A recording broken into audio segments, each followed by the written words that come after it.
မောင်အတီကြာနေတဲ့စာသင်ခန်းဟောင်းကြီးထဲမှာ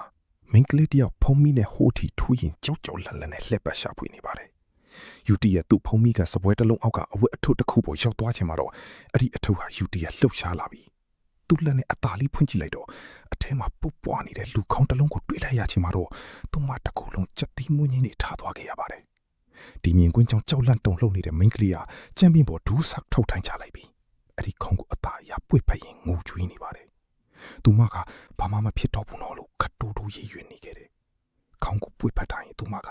ကျမတောင်းပန်ပါတယ်။ကျမအမှားပါလို့တူတူလေးပြောပြီးငိုနေခဲ့တယ်။ဒုက္ခမရောက်တော့ဘူးနော်။ခေါင်းအိပ်ပါလို့လေစတိုက်ဆိုတို့ပြောနေခဲ့တယ်။သူမကမျက်ရည်တူချကနေကျမကိုခွင့်လို့ပေးပါနော်လို့အတန်တူတူနဲ့တောင်းပန်နေပွေ့ဖက်ထားတဲ့ခေါင်းကိုပို့ပြီးတင်းတင်းချက်ချက်ပတ်ထားခဲ့တယ်။ဒီအချိန်မှာပဲသူမရဲ့နောက်ချိုးပတ်မှာဓာကန်တာတဲ့ကြောက်စရာကောင်းတဲ့အရေးတကူယူတီးရပေါ်လာခဲ့တယ်။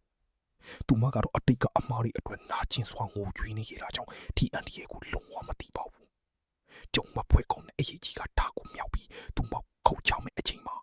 ခွင့်လို့ပြီးပါတော့လို့အိုဟင်းကိုကြွေးနေတဲ့မိန်းကလေးဟာဓာချက်တဲ့တန်ကိုခန်းစားလိုက်ပြီးတတိလက်သွားခဲ့တယ်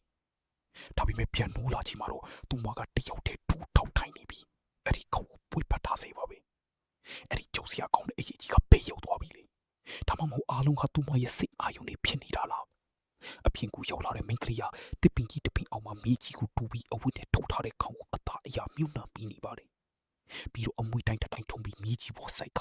ငိမ့်သက်စွာဆူထုံပြီးနေခဲ့ပါတယ်။ဒီနောက်မှာတော့သူမဟာပျောက်ဆုံးသွားတဲ့ဝိညာဉ်ကိုအနားယူစေဖို့ခေါင်းကိုမြေမြုပ်ပြီးတဲ့နောက်အိမ်ကိုပြန်လာခဲ့ပါတယ်။အိမ်ရောက်တော့သူမဖုန်းကိုဖွင့်ကြည့်လိုက်ချိန်မှာမိခင်စီကလွဲချော်နေတဲ့ဖုန်းခေါ်ဆိုမှုပေါင်းများစွာကိုတွေ့လိုက်ရပါတယ်။ဒီနောက်သူမအိမ်တကားကိုဖွင့်လိုက်ချိန်မှာတော့ဧကန်ထဲမှာစူးရင်တကြီးစောင့်နေတဲ့မိဘနှစ်ပါးကိုတွေ့လိုက်ရပါတယ်။သူတို့ကတော့သမီးဖြစ်သူဘလို့အဖြစ်ဆိုးတွေကြုံတွေ့ခဲ့ရတယ်ဆိုတာကိုဘာမှမသိလိုက်ကြပါဘူး